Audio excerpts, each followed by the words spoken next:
Okay, good morning po sa ating lahat, mga pinagpala ng Panginoong Hesukristo.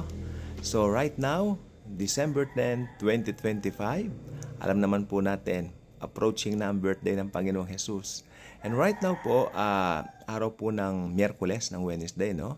And the Lord is so good, no? Lagi siyang good, lagi siyang mapagpala po sa ating lahat. Okay? So right now po, turn with me sa aklat po ng 2 Thessalonians. Basahin po natin. Umpisahan natin muna sa chapter 1 hanggang chapter 5 po muna tayo, no? Kasi po, minsan nagdudulot po ito ng kalituhan sa ilan, no? Tingnan po natin. Now, brethren, concerning the coming of our Lord Jesus Christ and our gathering together to Him, we ask you not to be soon shaken in mind or troubled, either by spirit or by word or by letter, as if from us, as though the day of Christ had come. Alam naman po natin, ano ba yung gathering na binabanggit? Yung ginather po tayo. Yun po yung rapture of the church. Sabi ni Pablo, huwag kayong basta-basta maniniwala kung may sumulat sa inyo, nangyari na yung gathering, no? Huwag kayong maniniwala na nangyari na yung the day of Christ, no?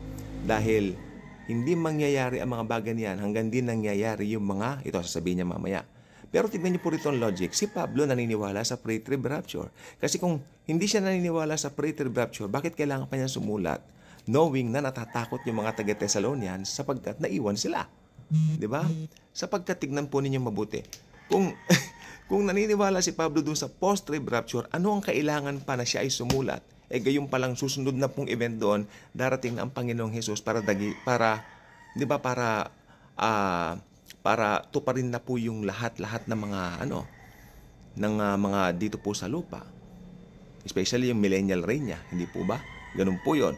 Pero may binanggit po si Pablo na nagdudulot ng confusion. Ito pong gusto kong sabihin sa inyo. Kasi kung titignan mo rito sa verse 3, sabi niya, let no one deceive you by any means, for that day will not come unless the falling away comes first. And the man of sin is revealed, the son of perdition. Kaya yung iba nagsasabi, tignan nyo, mauunang lalabas yung Antichrist bago mag-rapture. Kaya meron pong naniniwala sa mid-trib, no? Pero hindi po nila lang tingnan nyo, hindi nila tinutuloy yung basa. Okay. Sabi niya rito, siyempre binigyan ng diin dito kung ano yung gagawin ng Antikristo, who opposes and exalts himself above all that is called God, or that is worship, so that he sits as God in the temple of God, showing himself that he is God. That this is the Antichrist. Ginawa niya yung the abomination of desolation. Kaya liwanag po dito. Ano po? Pero tingnan nyo, ituloy niyo yung basa. Ituloy po ninyo yung basa. Do you not remember that when I was still with you, I told you these things? Sabi niya rito, and now you know what is restraining. Ayun. Binigyan din lang ni Pablo dito kung ano yung role ng Antichrist, kung ano yung gagawin niya sa kalagitnaan ng tribulation. Pero dito sinabi niya kung kailan mangyayari yung paglabas ng Antikristo. And now you know that is, and now you know what is restraining, that he may be revealed in his own time. May nagre-restrain, ba't hindi pa siya lumalabas? At tayo po yun, mga mananampalataya. No? Binigyan din lang ni Pablo doon, kaya hindi pa nangyayari yung mga bagay na yun, sapagkat binigyan din niya yung gagawin ng Antikristo. Napakalalim pong pag-aaral nito. No? Pero itinuloy niya, kung itutuloy mo ang basa, hindi mangyayari yung gagawin ng Antikristo hanggang nandito yung restrainer. At kay liwanag po sa Bible, the restrainer are the believers. Okay? Ituloy lang po natin. Hindi naman po yan ang topic natin ngayon eh. Do you not remember that when I was still with you, I told you these things? And now you know what is restraining. Importante alam nyo kung ano yung restraining. Kayo, ako, tayong mga believers. Nire-restrain pa yung paglitaw ng Antichrist sapagkat nandito pa mga mananampalataya. Maliwanag po. Ang Bible po hindi ka iiwan ng bitin. Itutuloy mo ang basa, malalaman mo sagot. Hindi po ba? Okay? And now you know what is restraining, that he may be revealed in his own time. For the mystery of lawlessness is already at work. Yung pa lang noong palang panahon nila at already at work na pala, yung misteryo o yung espiritu ng man of sin. He who now restrains, makinig, he who now restrains will do so until he is taken out of the way. Yung restrainer daw until he is taken out of the way, referring to believers. Bakit sinabi pong he dito? Sapagkat he, yung Holy Spirit po yun. Ang Holy Spirit po, ibig sabihin, tatanggalin ng Holy Spirit ang mga believer niya. Dito, para malantad na Antichrist. Okay? The restrainer. Binanggit lang po, kasi nire-represent po ng Holy Spirit lahat ng believers, kaya He. At tayo naman po, nire-represent natin ng Holy Spirit. Inseparable nga po yan eh. Kaya nga po binanggit dito ang salitang He, referring to the Holy Spirit. Pero ibig sabihin, siyempre, pag nag-rapture ba, ibig sabihin, ang Holy Spirit wala na rito? No. Hindi po yun ang ibig sabihin. Malalim po ang Biblia. Ang ibig lang sabihin nun, tinanggal na yung mga mananampalataya na sinelyuhan ng banal na Espiritu. When you read the Bible, napakalalim po niyan. Ako po, aralin natin mabuti, para hindi tayo maliligaw. Ano po? So, tingnan po natin mabuti rito. O yan. Sabi dito, and now you know what is restraining, that He may be revealed in His own time. For the mystery of lawlessness is already at work. Noon pa man eh. Only He who now restrains will do so until He is taken out of the way. Oh, ito na po. Basahin na po natin siya ng mabilis. And then the lawless one will be revealed. Doon pa lang pala pag natanggal na yung restrainer. O yung iba babasa hanggang dito lang sa verse 3. Sasabihin na, o tignan mo, hindi mangyayari yan hanggang hindi mauuna yung No. Binigyan din lang po ni Paul yung trabaho o yung gagawin ng Antikristo. Amen po ba?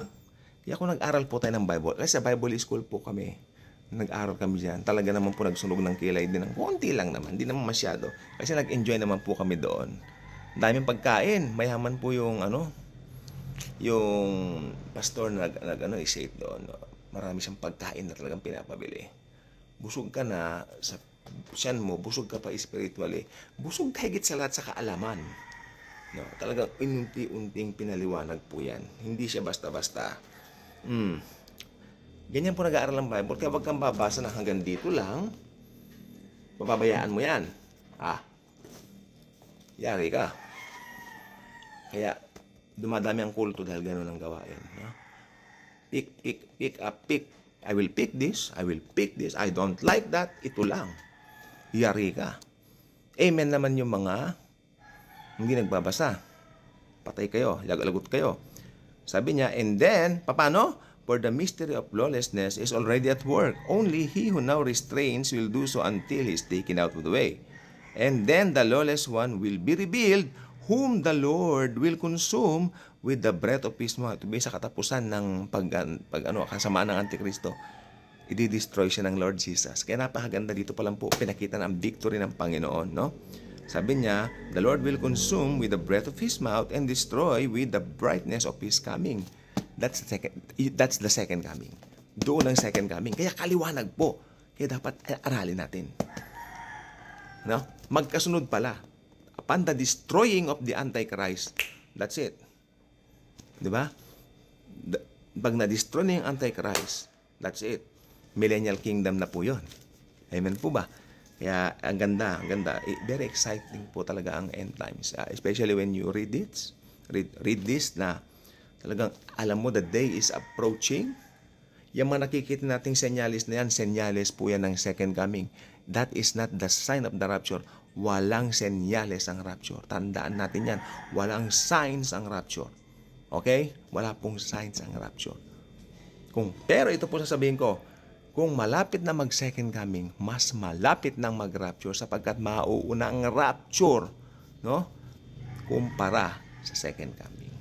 Basahin natin. The coming of the lawless one is according to the working of Satan with all power, signs, and lying wonders. Mga tactics niya, no? And with all unrighteous deception among those who perish because they did not receive the love of the truth, that they might be saved. Nakakalungkot. Mas pinili ang kasinungalingan ng iba. Siguro namangha sila sa kagwapuhan ng Antikristo. Edad 30 anyos, isang Hudyo, abay, very appealing yan, di ba?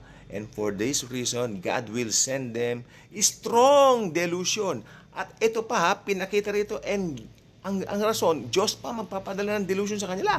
O sa Bible yan. And for this reason, God will send them strong delusion that they should believe the lie, that they all may be condemned who did not believe the truth but had pleasure in unrighteousness. Lang pong gusto ko sabihin. Butan tayo ng oras. Thank you po sa panonood niya. At least sabi kong gusto ko sabihin. Maraming salamat mga ka-good vibes. God bless.